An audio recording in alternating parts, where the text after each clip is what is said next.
She paid just $600 for a rusty motorcycle. But this wasn't just any bike. It was a key to a dangerous, powerful world, unlocking a legacy of violence, brotherhood, and a love that would change her forever. If you're new here, subscribe and comment your location. Now let's begin. You need to come out here, ma'am. Now. Maya's paint-stained hand froze, a glob of crimson oil paint threatening to drip from her brush onto the concrete floor of her garage-turned studio. The voice from her doorway wasn't just a voice. It was a low-frequency rumble like the idling of a massive engine. She turned, her heart doing a sudden, frantic tap dance against her ribs. Framed in the fading afternoon light was a man built like a fortress, clad in a leather vest adorned with a winged death's head. The patch above it read, "President." His eyes, the color of a winter storm, scanned her chaotic space before landing on her, and then just beyond her, on the rusted, disassembled hulk of the 1965 Harley she'd triumphantly towed home the day before. "Can I help you?" she managed, her voice a fragile thread. More figures materialized behind him, a sea of leather and denim, their faces a mosaic of weathered skin, scars, and an unnerving collective stillness. They weren't shouting, they weren't threatening, they were just there. Dozens of them spilling out of her small driveway and into the quiet suburban street, a silent, terrifying army. The president, a man named James, took a slow, deliberate step inside. The air grew thick, charged with a tension Maya could taste, oil, leather, and pure, unadulterated power.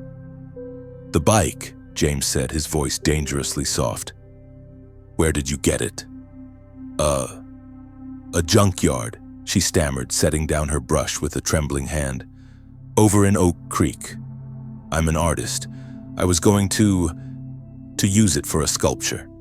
She gestured weakly at a half-finished metal angel welded from scrap, a pathetic attempt to explain the presence of this rusted relic in her sanctuary. A collective, almost imperceptible shift went through the men crowding her doorway. It wasn't aggression. It was something else, something deeper, awe. James moved past her, his bulk blocking out the light. He didn't look at her. His entire being was focused on the Harley. He reached out, his calloused, grease-stained fingers hovering just above the flaking gas tank as if afraid to touch a holy relic. And then Maya saw it. A single tear traced a clean path through the grime on his cheek. "Finn's bike," he whispered, and the name hung in the air, sacred. After all these years. The man next to him, introduced later as David, the club's sergeant-at-arms and built like a brick wall, placed a steadying hand on James's shoulder. "It's him, brother, no doubt." James finally turned his stormy gaze back to Maya. The intensity was so overwhelming she took a step back, bumping into her workbench. "What's your name, girl?" he asked. "Maya. Maya," he repeated, and her name sounded like a foreign prayer on his lips. "Do you have any idea what you've bought?" Before she could form a word, David interjected, his voice a gravelly contrast to James's quiet thunder. He gestured to the bike. "See that serial number, K65-1001, hand-stamped by Old Man Finn himself? This ain't just a bike, sweetheart. This is the Genesis car, the first, the one he built the charter on.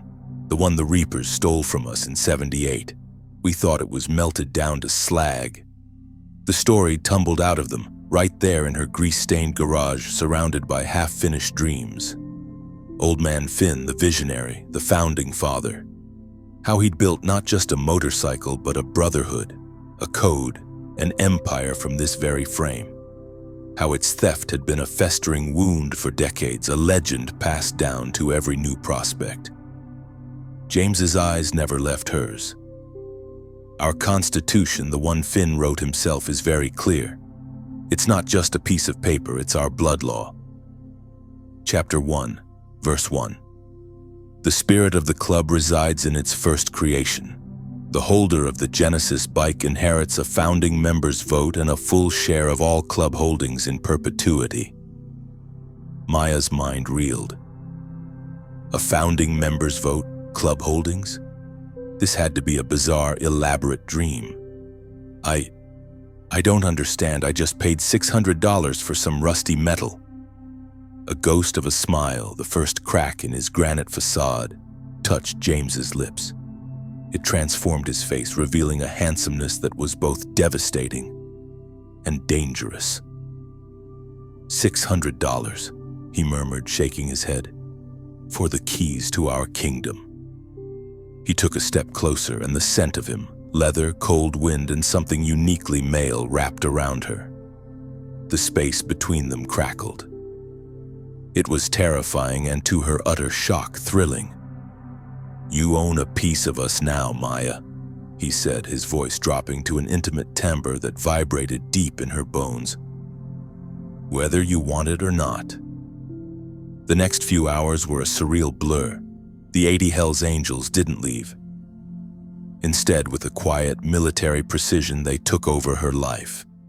David dispatched a group to secure the perimeter, their massive Harleys forming a steel barricade around her modest home. Another group, under the direction of a wiry, efficient man named Paul, the club's treasurer, started making calls, their low murmurs speaking of lawyers, asset transfers, and things Maya couldn't even comprehend. James remained her silent, imposing shadow. He followed her into her small kitchen as she mechanically made coffee, his presence making the room feel claustrophobic. She fumbled with the coffee can, her hands shaking so badly she dropped it. James moved with a predator's grace, catching it before it hit the floor.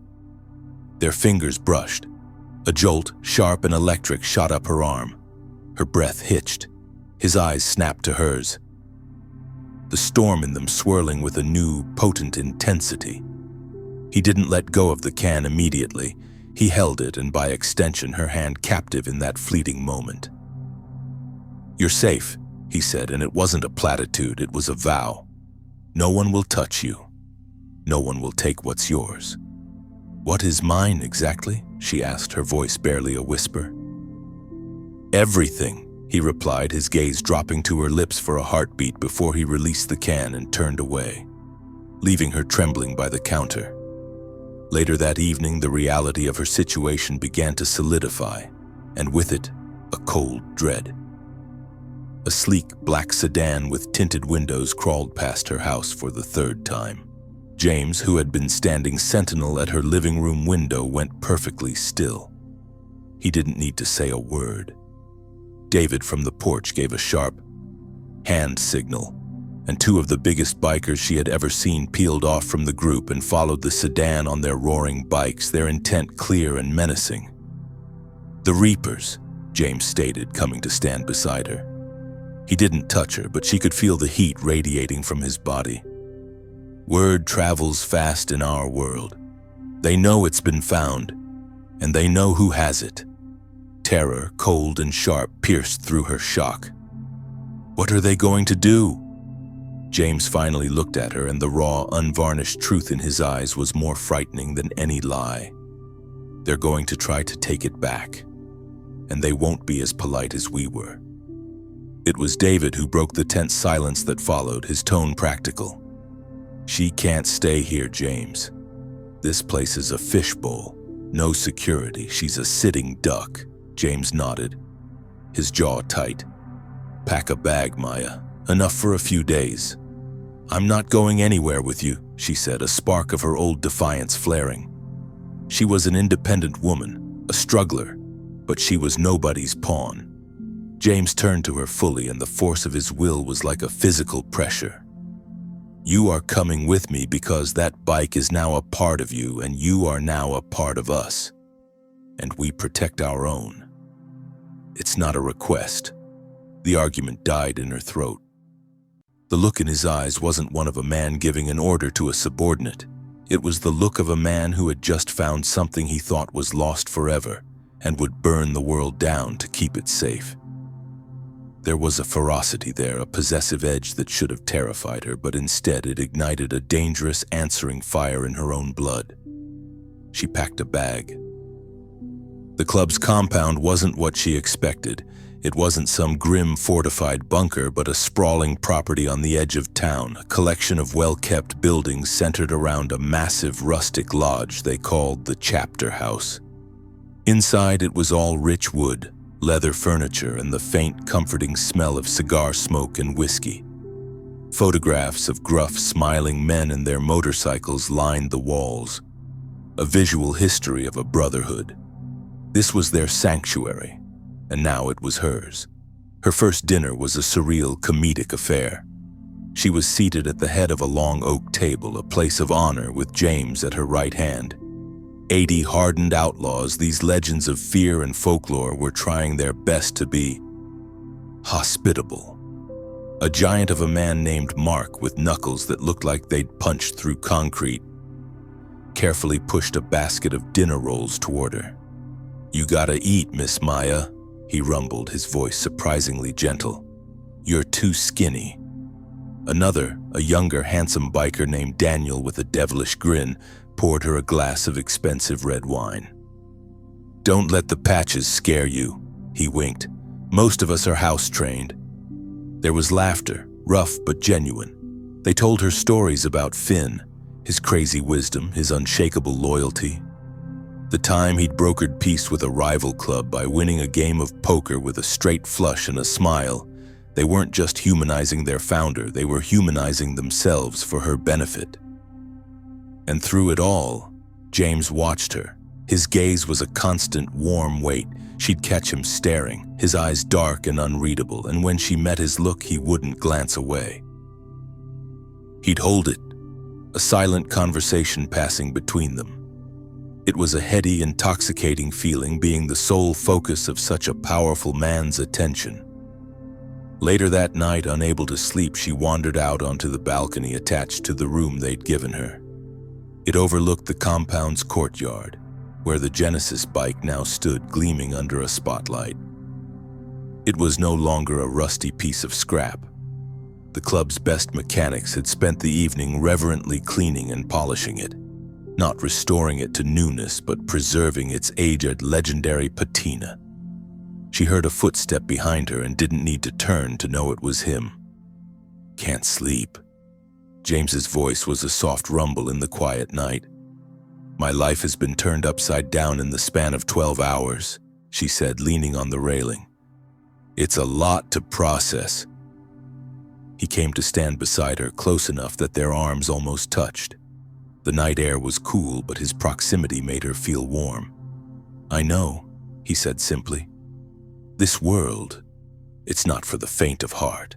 It's brutal, it's demanding, but it's also filled with more loyalty and honor than you'll find anywhere else." "Why me?" she asked, turning to look at him. The moonlight carved out the sharp planes of his face, softening the hardness she'd seen earlier. "Why did I have to be the one to find it?" He looked down at her, his expression unguarded for the first time. "I've asked myself that all day. Maybe Finn sent you to us. Maybe the club was losing its way, getting too comfortable, too corporate in its own way, and then you show up. An artist, a creator, just like he was. Maybe we needed a reminder of where we came from." He reached out, and this time he didn't hesitate. His fingers, surprisingly gentle, traced a path from her temple down to her jawline. The touch was electric, sending shivers cascading through her entire body. It was a claiming, but a tender one. "You're a storm, Maya," he whispered, his face inches from hers. "A beautiful, chaotic storm that blew into our ordered, violent world and changed everything." Her heart hammered against her ribs. This was madness. He was a criminal, a king of a shadow empire. She was a woman who bought her clothes from thrift stores and her groceries with coupons, but in that moment, none of it mattered. The chemistry between them was a live wire, humming with a tension that was both emotional and fiercely physical. He leaned in, and she knew he was going to kiss her. She wanted him to.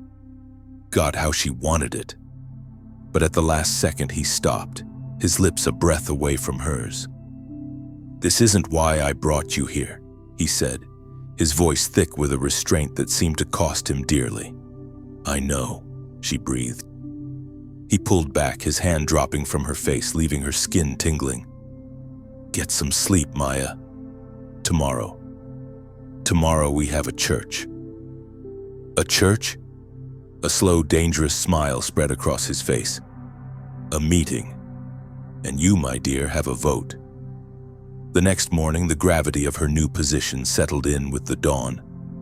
Dressed in a simple pair of jeans and a t-shirt, she was led into the chapter house's main hall. The room was filled with the senior members, the patch holders, their faces grim. The air was thick with the scent of coffee and tension. At the center of the discussion was a business proposition, a lucrative but morally ambiguous shipping contract with a known arms dealer.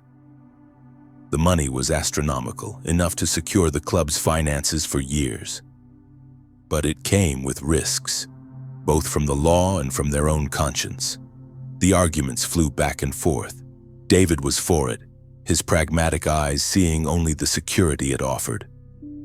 Paul was against it, worried about the long-term entanglement. "We're not gun runners," Paul argued, slamming his hand on the table. Finn would have never stood for it. "Finn didn't have to deal with the Reapers getting stronger by the day," David shot back. "We need capital for the war that's coming." All eyes eventually turned to James, who had been listening in silence. He looked at each man, then his gaze finally landed on Maya. "We have a new voting member," he said, his voice cutting through the noise. "The floor is yours, Maya." 80 pairs of eyes, some curious, some skeptical, some openly hostile, locked onto her. Her mouth went dry. She was an artist.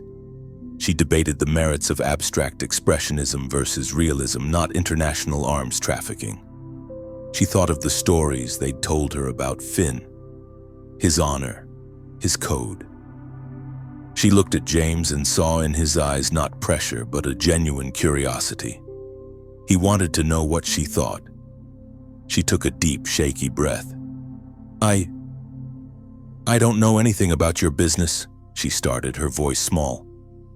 "I only know what you've told me about Old Man Finn. You said he built this club on brotherhood, on loyalty, not on weapons that could tear other families apart." She looked at David, her voice gaining a sliver of strength. "Is this the legacy you want to build on? The one he started with that bike out there? Or is it just about the money?" A heavy silence fell over the room. David looked away, a muscle ticking in his jaw. James watched her, a slow, proud smile spreading across his face. It was a mere flicker, but it felt like a victory. Paul broke the silence. "The lady has a point. We take this deal, we're no better than the Reapers. We vote." The vote was called. It was close. But when the tally was done, the contract was rejected. By one vote, her vote. In that moment, she was no longer just a girl who bought a rusty bike. She was a power. She had changed the course of their history. After the meeting, James found her by the Genesis bike, her hand resting on the aged leather of the seat, trying to calm her racing heart. "You sided with me," he said, coming to stand beside her. "I sided with Finn," she corrected softly. He turned her to face him, his hands on her shoulders. "It's the same thing." His eyes searched hers. "You were magnificent in there." This time, when he leaned in, there was no hesitation. His lips met hers, and it was nothing like she had ever experienced. It wasn't a gentle kiss. It was a claiming, a conflagration. It was all the pent-up tension, the danger, the raw primal attraction igniting at once. His arms wrapped around her, pulling her flush against his hard body, and she melted into him, her hands tangling in the leather of his vest. The world, with all its dangers and complexities, fell away. There was only his taste, his scent, the overwhelming sense of rightness, of a destiny she never saw coming. It was a kiss that promised passion, protection, and a love forged in the fires of a world she was only just beginning to understand. The peace that followed her first church was a fragile, beautiful thing. For a week, Maya's life settled into a strange new rhythm. Her days were no longer spent in the solitary silence of her garage studio, but in the vibrant, chaotic heart of the club. She set up a new workspace in a sunlit corner of the compound's main garage, her canvases and welding torches sitting alongside engine blocks and chrome polish. The men, initially wary, grew fascinated. They'd wander over, offering a grunt of approval at a sketch or a helpful hand with a heavy piece of metal. It was during one of these afternoons that the outside world, the one she'd left behind, came crashing in. Her phone, which had been blessedly quiet, buzzed with an insistent, familiar ringtone. Jessica. A knot of guilt tightened in Maya's stomach. Her younger sister, a bright-eyed kindergarten teacher whose biggest worry was running out of glitter glue, had no idea about the seismic shift in Maya's life. Maya had sent a few vague texts about being on a creative retreat, but the lies felt thin and brittle. She stepped away from the welding mask and answered. Jess? Hey. Maya, oh thank God. Jessica's voice was high-pitched, trembling with panic. There are men outside my apartment, on motorcycles. They've been sitting there for hours, just staring. I called the police and they just drove around the block and left. They said they can't do anything unless a crime is committed. Maya, I'm scared. Ice water flooded Maya's veins. She looked up, her eyes frantically scanning the garage until they found James. He was across the room leaning over a bike with David, but he sensed her distress instantly. His head snapped up, his gaze locking with hers. What men, Jess? Maya asked, trying to keep her voice calm. What do they look like? I don't know. Big, leather vests, the patches, one had a skull with a scythe. They're just sitting there. The Reapers. They couldn't get to her inside the compound's fortress, so they were going for the easiest, softest target. Her family. James was at her side in seconds, his hand on the small of her back, a silent question in his eyes. She covered the phone's receiver. It's my sister. The Reapers are outside her apartment. A storm descended over James's features. He took the phone from her gently. Jessica, this is James. A friend of Maya's. Listen to me carefully. I want you to go into your bathroom, lock the door, and get in the bathtub. Don't come out for anyone until I call you back and tell you it's safe. Do you understand? Maya could hear her sister's shaky, terrified "okay" before James ended the call. His voice was low and deadly, cutting through the garage's ambient noise. David, the Reapers are at 1423 Oakwood Avenue, apartment 4B. Jessica, Maya's sister. David's face hardened into a mask of cold fury. He didn't ask questions. He simply turned and bellowed, Daniel, Mark, Prospect, saddle up, now, we're rolling hot. The garage exploded into a controlled frenzy of motion. The comedic, light-hearted atmosphere of moments before vanished, replaced by a chilling efficiency. Helmets were snatched, engines roared to life. James's hand tightened on Maya's back. I'm coming with you, she said, her voice trembling but firm. Maya. She's my sister, James. She'll be terrified. She needs to see a familiar face. The look in her eyes brooked no argument. It was the same look that had faced down a room full of outlaws. He gave a sharp, reluctant nod. You stay in the truck, no matter what. He handed her a helmet. No arguments. The ride to Jessica's apartment was a terrifying blur of speed and roaring engines. Maya clung to James's back on his bike, the powerful machine weaving through traffic like a predator. The club moved as one organism, a phalanx of leather and steel. They didn't bother with stop signs or red lights. Traffic parted for them like the Red Sea. They arrived at Jessica's quiet, tree-lined street in a thunderous crescendo. The two Reapers, looking smug and lazy on their choppers, suddenly bolted upright, their arrogance replaced by sheer terror. They were outnumbered 20-1. David and his enforcers didn't even dismount. They simply surrounded them, a wall of silent, menacing intent. One of the Reapers foolishly went for a knife. It was a mistake. Daniel, lightning fast, was off his bike and had the man's arm twisted behind his back in a submission hold before the blade was fully clear of its sheath. The Reaper cried out in pain, dropping the weapon. James killed the engine and helped Maya off. "Go," he said, his voice a low command. "Get her. We'll hold the perimeter." Maya ran, fumbling with her keys at the main door before taking the stairs 2 at a time. She burst into the apartment. "Jessica, it's me!" A whimper came from the bathroom. Maya rushed in to find her sister huddled in the dry bathtub, her face pale and streaked with tears. She looked up, her eyes wide with a fresh wave of fear at the sight of Maya in a leather jacket and helmet.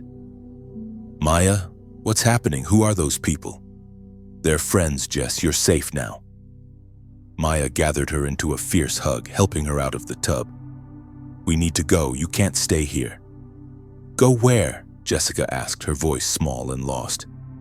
"With me." She led a trembling Jessica downstairs and out into the street. The scene was surreal. The 2 Reapers were on their knees, hands on their heads, surrounded by a circle of grim-faced bikers. The entire neighborhood was watching from behind curtains and cracked doors. James stood apart, a king surveying his domain. He saw them and strode over, his presence immediately calming the frantic energy around Jessica.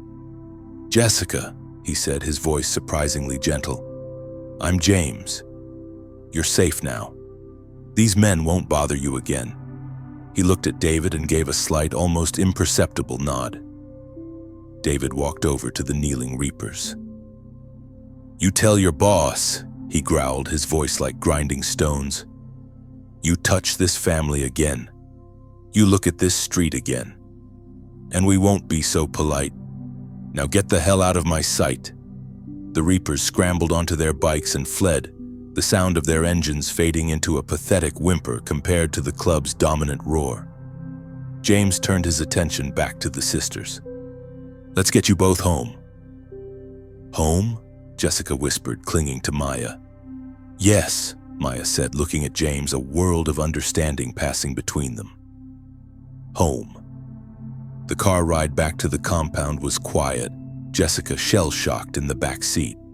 But once they arrived, the club's women once again proved to be the true backbone of the organization. Elena, David's wife, a warm, motherly woman with a spine of steel, met them at the door. "Oh, you poor dear," she clucked, wrapping a blanket around Jessica's shoulders and leading her away from the intimidating sight of the patched members. "Let's get you some hot chocolate and a proper bed. Don't you worry about a thing." As Jessica was led away, Maya stood with James in the courtyard, the adrenaline finally receding, leaving her shaking. "They went after my sister," she whispered, the horror of it finally hitting her. James pulled her into his arms, holding her tightly. "And they failed," he said into her hair. "Because she's under our protection now. They've declared war on this family, Maya, and we will finish it." He led her upstairs to his room. Their room, she realized with a jolt. It was Spartan, masculine, all dark wood and simple furniture. The events of the day, the fear, the relief, the sheer, overwhelming intensity of it all crashed down on her at once. She started to tremble uncontrollably. James saw it. He didn't speak. He simply sat her on the edge of the bed and knelt before her, pulling off her boots with a surprising tenderness. Then he stood and began to undress her, not with lust, but with a profound, aching care. He peeled the leather jacket from her shoulders, then her t-shirt, his knuckles brushing against her skin, leaving trails of fire. When she was down to her underwear, he pulled back the covers and guided her into the bed. Then he undressed himself, his powerful body illuminated by the sliver of moonlight through the window. He slid in beside her, pulling her back against his chest, wrapping his arms around her so completely she felt surrounded, shielded. The warmth of his body seeped into her, calming the tremors. His breath was warm on her neck. His hand splayed over her stomach, holding her close. "I was so scared," she confessed into the darkness, her voice small. "I know. he murmured, his lips brushing her shoulder. "But you were so brave. You're the bravest person I know." He turned her in his arms so she was facing him. In the dim light, his face was all shadows and sharp angles, but his eyes were soft, full of an emotion so deep it stole her breath. "I love you, Maya," he whispered, the words raw and true. "I think I've loved you since the moment I saw you covered in paint and ready to defend a pile of rust with your life. You're the heart of this club.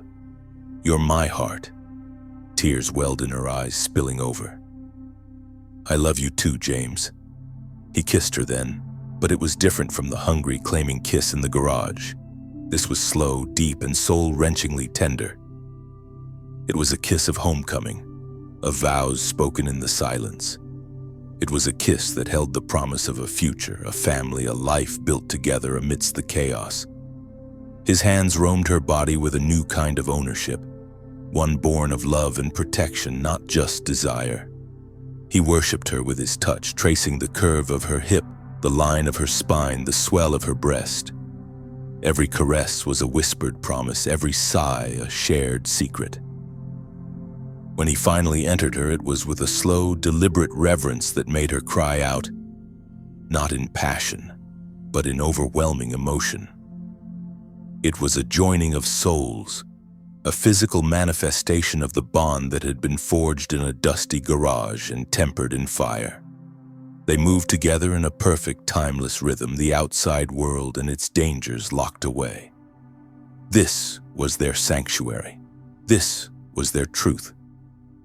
Afterward, wrapped in the safety of his arms, their limbs tangled and hearts beating as one, Maya knew there was no going back to her old life. The $600 rusty Harley hadn't just given her a share of a club's wealth, it had given her a family, a love, and a fierce, unbreakable purpose. She was the Genesis holder, and she was home. The morning after the rescue, the compound awoke not to the usual sounds of revving engines and rough banter, but to a tense, focused quiet. The Reapers had crossed a line that could not be uncrossed. They had targeted family. In the world of the club, that was an act of war demanding a final, absolute response. Maya found James in the war room, the large map now covered in red marks clustering around a single location. An industrial scrapyard on the river known as the Junkyard, the Reapers' primary stronghold. "They're consolidating their power," James said without looking up, his finger tapping the map. "They know we're coming. They're making their stand." Jessica, who had slept fitfully under Elena's care, was now sitting at the large kitchen table, her hands wrapped around a mug of tea, her eyes wide as she listened to the low, grim planning happening around her. Maya sat beside her, a protective arm around her shoulders. "I don't understand any of this," Jessica whispered. "Motorcycle clubs? Wars? Maya, who are these people?" Maya took a deep breath. "They're my family now, Jess, and they just proved they'll protect what's mine with their lives. That includes you." Just then, a sleek black town car purred into the compound, its tinted windows reflecting the grim faces of the patched members. The door opened, and Elias Thorne stepped out, impeccably dressed in a charcoal suit, a stark contrast to the sea of leather and denim. "James," Elias said, his voice smooth as he entered the chapter house, his sharp eyes taking in the scene, the map, the grim faces, the two sisters huddled together. "I heard there was some unpleasantness. Targeting civilians, it's a distasteful tactic. It destabilizes everything." "We're handling it," James said, his tone making it clear Elias's presence was tolerated, not welcomed. "Of course you are. But the fallout from a full-scale assault on their stronghold, the police, the media, it could be problematic for all our interests." Elias's gaze slid to Maya, and he offered a sympathetic, polished smile. "My dear, I trust you and your sister are unharmed, a terrifying ordeal." "We're fine," Maya said, her voice cooler than she intended. There was something about his calculated concern that set her on edge. Elias turned back to James. I'm here to offer a cleaner solution, a business proposition. I can make the Reaper problem disappear, permanently. No messy street war, no collateral damage, a simple corporate dissolution. David, who had been silently sharpening a knife, looked up. His eyes narrowed. What's the price? Elias's smile was thin. A minor one, a slight adjustment to the club's shipping routes, a 51% share for my organization. Think of it as outsourcing your security. The room went dead silent. 51%. It wasn't a proposal, it was a hostile takeover. Elias was using the crisis to seize control of the club's legitimate and most profitable ventures. James's laugh was a short, harsh bark.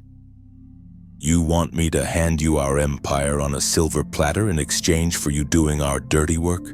You think we're that weak? I think you're emotionally compromised, Elias said calmly, his eyes flicking to Maya again. A man in love is a dangerous thing, James. He makes mistakes. He takes risks he shouldn't. I'm offering a rational alternative. Maya felt a hot flush of anger. She stood up, her chair scraping against the concrete floor. The sound drew every eye in the room. This isn't a corporate merger, Mr. Thorne, she said, her voice clear and steady, cutting through the tension. This is our family. The Reapers didn't just attack a business rival, they attacked my sister. They threatened a kindergarten teacher to get to a motorcycle. There is no rational alternative for that. There is only one answer. She walked to the map and placed her hand firmly over the junkyard. You don't dissolve a cancer, you cut it out. A slow, proud smile spread across James's face. David gave a grim nod of approval. Even Paul looked reluctantly impressed. Elias studied her, his polished mask slipping for just a second, revealing a glint of cold, calculating respect. I see the Genesis holder has found her voice. A pity it will lead to so much unnecessary bloodshed. He straightened his cufflinks. The offer stands for the next 24 hours. After that, you're on your own. He turned and left, his town car gliding away as silently as it had arrived. The decision was made. There would be no deal. The club would meet the threat head-on as it always had. The following 48 hours were a whirlwind of preparation. The compound transformed into a military forward operating base. Firearms were cleaned, checked, and distributed. Molotov cocktails were filled and capped. Daniel and his scouts used drones to provide live feeds of the junkyard, mapping every stack of crushed cars, every shipping container, every possible sniper's nest. Maya was not sidelined. James and David, recognizing her sharp eye and intuitive understanding of space, included her in the tactical planning. She pointed out sight lines they had missed, suggested using the Genesis bike itself as a high-value distraction, and designed a simple system of colored flags for the prospects to use for communication during the chaotic assault. The night before the raid, James found her in their room staring at a small framed photograph she kept on the bedside table. A picture of her and Jessica taken years ago at a county fair, their faces smeared with cotton candy, utterly carefree. He came up behind her, wrapping his arms around her waist and resting his chin on her shoulder. We'll get through this, he murmured. And when it's over, this will just be a bad memory. She leaned back into his strength. It's not the fear of what happens tomorrow that scares me the most, she confessed quietly. It's the fear of what this life will do to us. To you. Every time you ride out, a piece of my soul goes with you. He turned her in his arms. Look at me, Maya. This life, our life, is what we make it. It's brutal, yes, but it's also filled with more loyalty and love than most people ever experience. What we have. It's the reason men like Finn built this club. It's the reason I fight. For a future. For you. He kissed her then. a deep, lingering kiss that was both a promise and a farewell. The charged chemistry between them, always simmering just beneath the surface, flared into a desperate, passionate fire. Clothes were shed not in a slow undressing, but in a frantic, mutual need to feel skin against skin, to affirm life in the face of potential death. His hands were everywhere, mapping her body as if memorizing it. His mouth was hot and demanding on hers, on her neck, on her breasts. There was a raw, primal edge to their lovemaking, a fierce, unspoken understanding of the stakes. When he entered her, she cried out, her nails digging into the hard muscles of his back, pulling him deeper, wanting to fuse herself to him. They moved together in a frantic, perfect rhythm, a storm of emotion and sensation that left them both breathless and clinging to each other in the aftermath, their bodies slick with sweat, their hearts pounding a frantic, synchronized beat. He held her all night, neither of them sleeping, just lying tangled together in the dark, listening to each other breathe.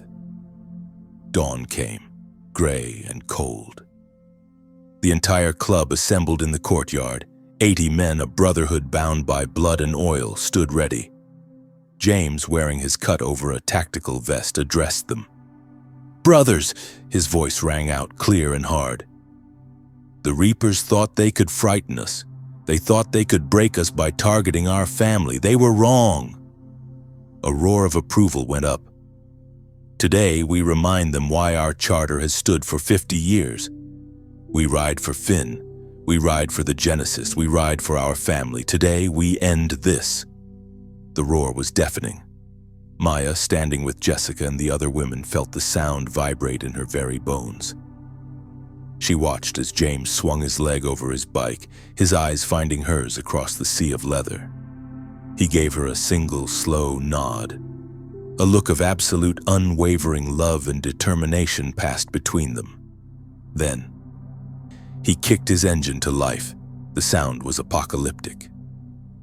80 Harley Davidsons roaring in unison, a wave of pure, undiluted power that shook the ground. They rolled out of the compound in a perfectly formed column, a steel serpent heading for war. The wait was agony. The women moved to the comms room where Paul was monitoring the drone feeds and radio traffic. The screens showed the club's column approaching the junkyard. The Reapers were ready, barricaded behind walls of stacked cars. The first contact was a violent explosion of noise and static on the comms. Gunfire, shouts, the roar of engines and the sickening crunch of metal on metal. Maya watched, her hand clamped over her mouth as the screens showed a chaotic, brutal ballet of violence. She saw David, a giant with a shotgun, clearing a path. She saw Daniel, agile and deadly, taking out a sniper perched on a crane. And she saw James, a force of nature at the head of the charge, leading his men deeper into the heart of the enemy's stronghold. The battle raged for what felt like an eternity. The club's strategy, refined by Maya's observations, was working. Their forces moved with precision, using the maze of scrap metal to their advantage, flanking and isolating pockets of Reapers. Then the feed from James's body cam showed him breaching the main office building, the Reapers' command center. Inside, he found their president, a hulking brute named Kagan, and Elias Thorne. Elias, looking unruffled, stood near a window watching the carnage below. "I told you this was a mistake, James," he said, his voice calm over the comms. "Look at the mess." "This ends now, Kagan," James growled, his gun trained on the Reaper president. "Thorne promised us the city," Kagan snarled. "He said you were soft, distracted by some artist." "And he used you as a blunt instrument," James said, his voice cold. "And now you're broken." What happened next was a blur on the screen. Kagan lunged, a shot rang out. Kagan fell. Elias simply raised an eyebrow. "A regrettable outcome, but the offer still stands, James. The club is wounded. You need my resources to survive." James turned his gun on Elias. "Get out." Elias smiled, his thin, cold smile. "This isn't over." He walked calmly out a back door, disappearing into the chaos. With their president dead and their stronghold overrun, the remaining Reapers' will broke. They surrendered, threw down their weapons, and fled. The junkyard belonged to the club. The ride back to the compound was triumphant but somber. They had won, but at a cost. There were injuries, a few serious, but they had all come home. When the bikes roared back into the courtyard, Maya didn't wait. She ran through the crowd, her eyes only on James. He was off his bike, his face smeared with grime and sweat, a cut on his forehead, but his eyes were alive and blazing with victory and relief. He caught her as she launched herself into his arms, spinning her around as he buried his face in her neck, holding her as if he would never let go. "It's over," he breathed into her hair. "It's finally over." That night, the compound celebrated a victory unlike any other. The weight of a decades-old enemy was lifted. The air was thick with the smells of grilled meat, whiskey, and cigar smoke, and the sound of raucous laughter and loud music. It was a celebration of survival, of brotherhood, of a future secured. As a bonfire blazed in the center of the courtyard, James stood before the entire club, his arm tight around Maya's waist. Jessica stood nearby, smiling tentatively, now understanding the fierce loyalty that defined these people. "Brothers!" James called out, and the crowd fell silent. "We stand here tonight stronger than ever. We've faced down our enemies and we've protected our own." He looked down at Maya, his eyes filled with a love so profound it made her heart ache. A few months ago, a woman walked into a junkyard and saw beauty where we only saw a ghost. She saw potential in a pile of rust. She brought the heart of this club back to us. She reminded us of who we are. He turned to face her fully, taking both of her hands in his. The entire club watched, a respectful silence hanging in the air. "Maya," he said, his voice thick with emotion but loud enough for all to hear. "You are the best thing that has ever happened to this club and to me. You are our strength, our conscience, and our future." He dropped to one knee. A collective gasp went through the crowd. Maya's hands flew to her mouth, her eyes filling with tears. James pulled a small velvet box from his pocket. Inside wasn't a traditional diamond, but a stunning custom piece, a band of dark, brushed tungsten inlaid with a strip of metal that had been carefully taken from the gas tank of the Genesis bike and set with a single fiery ruby. "This," he said, his voice ringing with sincerity, "is my life." He pointed to the tungsten and the piece of the Genesis. "And this," he pointed to the ruby, "is my heart. They've always belonged to you since the moment you stared me down in your garage. Marry me." The word yes was lost in her sob of joy, but her frantic nodding was answer enough. The courtyard erupted in a deafening roar of approval, a sound of pure, unadulterated joy from 80 hardened outlaws. James slid the ring onto her finger, a perfect, heavy, substantial fit, and then he stood, sweeping her into his arms and kissing her deeply as the club cheered and whistled around them. Later, as the celebration wound down, Maya stood with James by the Genesis bike, now permanently enshrined in a place of honor in the courtyard. She leaned against him, his arms wrapped around her, her back to his chest, the ruby on her finger gleaming in the firelight. "It's funny," she mused, looking at the ancient motorcycle. "I paid $600 for a pile of scrap and it gave me everything. A family, a purpose, a love I didn't know was possible." James rested his chin on her head. "No, Maya, you didn't buy a pile of scrap. You bought a key that unlocked a destiny for all of us. You didn't just find the Genesis, you became the Genesis. You are the beginning of our next chapter." He turned her in his arms, his eyes serious and full of a love that promised a lifetime of adventures. "And I can't wait to spend every single page of that chapter with you." As the embers of the bonfire danced into the starry sky, mingling with the constant, comforting rumble of the club, Maya knew her story was just beginning. A story not of a struggling artist, but of a queen, a partner, a force of nature. A story written in grease, gasoline, and the unwavering forever kind of love. Thank you for watching. Can you imagine what you would do if 80 Hells Angels showed up at your door? Subscribe and tell us in the comments where you're watching from and what you would have done in her shoes.